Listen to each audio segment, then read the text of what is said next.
የምትራበው የምትጠማው ደግሞ የወሎ እናት ታዲያ በወሎ የሚነግሩት የትኛው ወይስ ካንቺ ለራስሽ የትኛው የወሎ ዘፈን ነው ቫይራል ወጥቶ ወሎ ላይ አርቲስቶች ተጠቀሙበት ምትይ? እስኪ ሌላው አካባቢ አልተዘፈንም እንዴ? ምንድነው የምታወሪው? ነጃ ሌላው አካባቢ አልተዘፈንም? እስኪ ሌላው አካባቢ አልተዘፈነም ወይ? ከዘፋኞች ሁሉ ስለ ወሎ በወሎ ያልዘፈነ ሰው ሙዚቃው ሁሉ ላይ የወሎ ስም ሳይነሳ ያለበት እንትን ሙዚቃ አምጪልኝ፣ ክሊፕ አምጪልኝ። እግዚአብሔር ይመስገን። አየሽ ደግ ህዝብ ነው፣ ደግ ህዝብ ነው። በውበት ብትይ፣ በደግነት ብትይ፣ በጀግንነት ብትይ ደግ ሮሮ ህዝብ ለዘፈናችሁለት ህዝብ ነው፣ የሚወደድ ህዝብ ነው። ወሎ ላይ እኔና አንቺ ተወልደን ስላደግንበት እንጂ ችላ የምንለው እኮ የሩቅ ሀገር በስም ይኮሩበታል እኮ ወሎን። በስም ብቻ የማያውቁ ሰዎች በስም ወሎ ሲባል ገና ልባቸው የሚሳሳፋሉ። ምን ሆነሽ? ተወልደን አድገንበታል እኮ ያን ህዝብ ታውቂዋለሽ። ነጃት ውስጥሽ ያወጣው በማለፈው አንተ ምንድነው ያለችው? ለምኜ ያችን ወለየ እናትሽ ረዳውልሽ ብላ ስትናገር ሳፋን ሞልታ ትበል የማለ እኔ ጎጥ ውስጥ ተወሸቁ እያልኩ አይደለም። እዚህ ጋር የወሎ እናቶች ባንቺ አቅም ብቻ የሚሳካ ነገር አይደለም። ዙፋን እርግጠኛ አሁን ምንም አላደረኩም ነኝ ምናምን ትልልቆቹ ያግዙ ይርዱን ያልኩት መጥፎ ነገር አልተናገርኩም። ባንቺ ብቻ የሚሆን ነገር የለም። አይርዱ አይደለም ሁሉም ሰው አሁን ላይ በተለይ አሁን ላይ ወሎ ላይ ድርቅ አለ። የትኛውም ቦታ በርግጥ አሁን ላይ ችግር አለ። ምናልባት የኛ ካሜራ ላይ ስለወጣ ዙፋን ጠለምት ነው ምናምን ጎንደሮች አንድ ጊዜ የመሬት መንቀጥቀጥ መጥቶ ያ ሁሉ ህዝብ አልቆ ውሸት ነው እየተባለ እንኳን ራሱ ሽንጥሽን ገትረሽ ረድታችኋል አይደል? የጎንደርን ህዝብ ታዲያ መማር ለምንድነው መማር ካንቺ ጋር የማትሰራው? ለምንድነው እንዴ?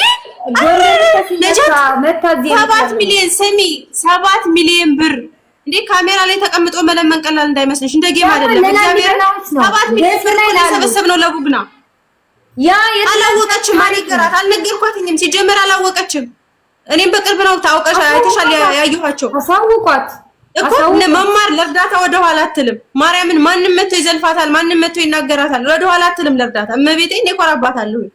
በባለፈው የቡግና አንዲት ቃል እኮ ነው እንደዚህ ነው መማር ያለም እዚህ ገስት ላይ ቀን በቀን ሰው ስታመጪ አንቺ በየወንጀል ለምን አንቺ ለወሎስ ለምን አንድ ላይ አንሰበሰብ ወለዮች ረሃብተኛ እየተባለ ነው። ቀን በቀን ሰው ታመጫለሽ አይረዱስም ብቻ ለማኞች ብቻ መባል ነው የተረፈው። አሁን ያለሽ እኔ ማምጣት ጥፋት አይደለም። ቢያንስ ያየ ህዝብ ስሚ፣ እኔ ማምጣት ጥፋት አይደለም። ልንገርሽ እነዚህን ሰዎች ባመጣቸው እግዚአብሔር 2 በሬ ገዝተን የራሴን ብር እኔ ማንንም አይደለም እዚህ መጥቼ የምለምነውን ብር እኮ ነው የላኩትኝ። አይተሻል። እነዛ ልጆች ያለበስኩት እኮ ኖሮኝ አይደለም። እኔም እንደናንተ ጌም እየተጫወትኩ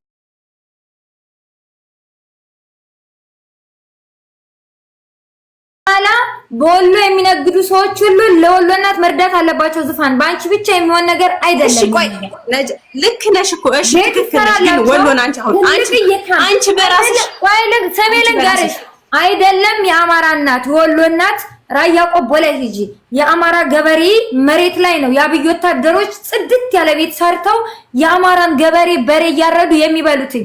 ታዲያ ለምንድን ነው ደሴ ላይ መጠለያ እንኳን የማይሰሩላቸው በወሎ የሚነግዱት አርቲስቶች?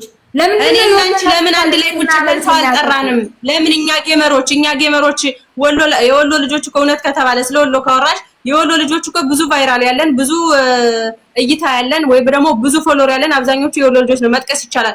ለምን አንድ ላይ አልተሰበሰብንም? ቤታችሁን ዘግታችሁ ተሰድባችሁ አንበሳ ያወርዳሉ ጌመሮች ራሱ ኦኬ ለመታየቱ ላይ ያደርጋሉ። ግን ተቆርቁረው ስለ ወሎ እናት ተቆርቁረው ታይ ወሎ ምናምን ስለ አማራ እናት ተቆርቁራ የምትሰራ ሴት አታመጭልኝ። የለም እሱ እዚህ ቲክታክ ላይ ሲጀመር እኔ አማራነታቸውም ያጠራጥረኛል። ግን ከኔና ካንቺ ይጀምራል ነው የምልሽ። እንደው መማር ግርጣቢው አንደርስም። ባለፈው ለቡግና ምን ያህል እንዳደረገች እኔ አብሬያ ስለነበርኩ አውቃለሁ። ምን ያህል እንደተጨነቀ እኔና መማር ተባውለን መላቀስ ነበር የሚቀረን። ሁሉም እየቀጠቀጠን በጎን ብሩን የታረጉት እየተባልን መከራችን ነው እኮ ያየነው። ማንም ዞር ብሎ እንዲህ ነው ያለን ሰው ለዛሽ ለኦሮሞዋ ሴት እቺ በባለፈው የታረዳችኋል የአማራ ልጆች ናቸው። እንደው ድምጽ ኦኬኛ አማራዎች ስነ ልቦና የሚባል ነገር አለን። ድምጽ አይሆኑ አለለም ከረዱም ይርዱ። ግን እኛ ሁለተኛ አማራ አልሆንም እያለች እኮ አትግደሉኝ፣ ሁለተኛ አማራ አልሆንም እያለች እኮ ነው ያቺ ህፃን ልጅ ያችን እንቡጥ ጸገረዳ አንድ ፍሬ ልጅ ቆርጠ የጣሏት። እኔ ለማንም አላዝንም። ገባሽ አይደለም? ማንም መጥቶ ከአማራ በላይ የሚገደል የለም፣ ከአማራ በላይ የሚገፋ የለም እምድር ላይ። የኛ የአማራ ልጆች ግን ኦሮሞ ወይንም ደግሞ የሌላ ብሔር ተጎዳ ቢሏቸው ቂጥ ይገጥማሉ፣ በሚሊዮን ሁሉ ያዋጣሉ። የኛ ስሚ ትናንት ከትናንት ወዲያ እኮ ነጃት ትናንት ከትናንት ወዲያ እኮ ኑ እስኪ ለቫይራል እንኳን ቤታችሁን ዘግታችሁ ቁጭ ብሉልኝ እነዚህ ሰዎች ለዚህ የሆነ እኔ በላቸው ስላቸው እኔ አንድ ጸባይ አለኝ። ለምን አባቴ አይሆንም? የሆነ ነገር ላደርግ ፈልጌ ማድረግ ካልቻልኩ ስልክ ራሱ አልደውልም። አመት ሁሉ የምጠፋበት ጊዜ ነበር በፊት። እሱ ችግር የለውም እኮ ነጃት፣ መስጠት አይደለም ግዴታ አይደለም ምናምን ማለት አልፈልግም። እኔ እንደ ነጃትነቴ የራሴ የምለው ነገር ላደርግ እንጂ የምፈልገው እኔ ማን ይሰማኛል? ስሜ እብድ ነው፣ ስሜ ባለጌ ነው። ማን ይሰማኛል? እኔም ብሎ ቅዱስ ላሊበላ ምን አባታችሁ ሰርታችሁ እናንተ ብትሆን እኔም ብሎ የሚመጣ ሰው አለ፣ እኔም ብሎ የሚረዳ ሰው አለ። የለም ለዚያም ነው ያልመጣሁት። ነጃት ቢያንስ ለቫይራል አንድም ሁለትም አንቺ ብቻ እኮ አይደለም ሁላችንም መጀመሪያ ሰውን የምንወቅሰው መጀመሪያ ራሳችን ተሰባስበን ነው። ትናንትና ያንን ማድረግ የቻልነው እውነት ለመናገር ማለት ነው ቡቺ መታ 50 ሺህ ብር ሰጠችኝ። በጣም ማርያምን ተጨናንቄ በደበርኩበት ሰዓት አንድ የጎጃም ልጅ ወንድሜ 30 ምናምን ሺህ ብር ሰጠኝ። ሌሎች ደግሞ እነ ቲጂ ባላገሯ 10 ሺህ ሌሎች እንደዚህ 10 ሺህ እንዳለ ሰጥተውኛል። ለትናንት ነው እንትን ማለት ነው የቤት እንኳን ነው ተቀመጡ ገስት ላይ ስላቸው እኮ አንቺ ለመተው ምንድነው አንቺ ለማንትን ለማለት ብለሽ እኛን አታፈቅሽ ነው ያሉኝ። እኔ መድኃኒዓለም በሚያውቀው ባሻ ይናገራል። እኔ ራሴን ብር ልኬ ነው ይሄን አድርግልኝ የምለው። የኛም ቤታ አትንኩብን። ለኩማ ተሸገረ ብለው ለኩማ ያውም አሜሪካ ሀገር ተቀምጦ በሰዓት ሰርቶ በሰዓት ዶላር የሚከፈልበት ሀገር ተቀምጦ ለኩማ እያሉ አንበሳ ሲለቁለት ነበር። እነ ሄለን ወርቅ የአማራ ልጆች እነ ቤታይቱ ቁጭ ብለው አስረግጬ እኔ ስናገር ባለጌ ነኝ ቀንታ ነው የምባለው። የእናንተ ቤታ ስትነካ እኔ ናሁ ሰናይን ራሱ መንካት የሌለብኝ ነገር ናሁ ሰናይን ሳይሆን አይደለም ልሰድበው ሳይው ራሱ እንባይን መቆጣጠር የማልችል ሴት ነኝ። ናሁን ራሱ እንዲሰድበው ያደረገች ያቺ ሴትዮ ናት። ተናግሬ እሷን አሁን የታለች የነሱ ቤት ቤታን እንደው ሌላው እሺ ቤታን አልጠራኋትም ሲጀመር አልነገርኳት። ለኔ አትስጡኝ ለኩማ ሄዳችሁ ስጡት ተቸግሯል እየነገርኳት ለቤታ ስታሸቅለው ነበር ከ500 ኩይን በላይ ለቤታ አይውልሽ እኔ ለቤታ አልነገርኩም። ግን የኛ ልጆች ግዴታ መነገር አለባት። ጆከር ያውቃል ስሚ ጆከር ያውቃል እንዴ ያለው አይደል የኛ ልጆች ለምን የኛ ልጆች ቅድሚያ መተው ነው አላሉም እንዴ?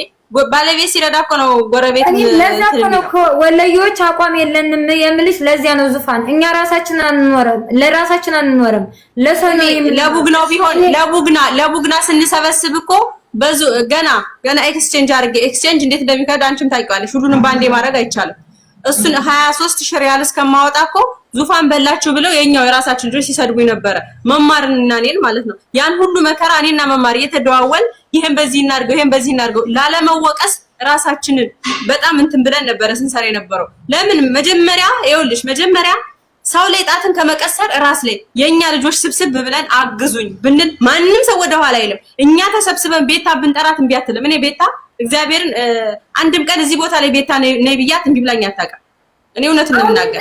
መማር ነይ ብያት እምቢ ብላኝ አታውቅም። እኔ እግዚአብሔር አክባሪዎቼ ናቸው።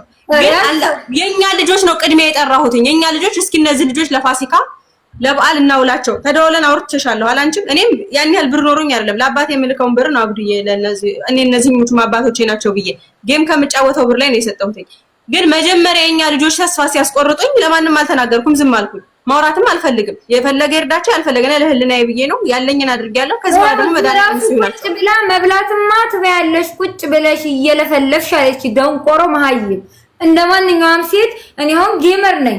እኔ ምናልባት እኔ እንደዚህ ጨካኝ ሆንኩት ዛሬ ላይ በደረሰብኝ ነገር ሊሆን ይችላል እንጂ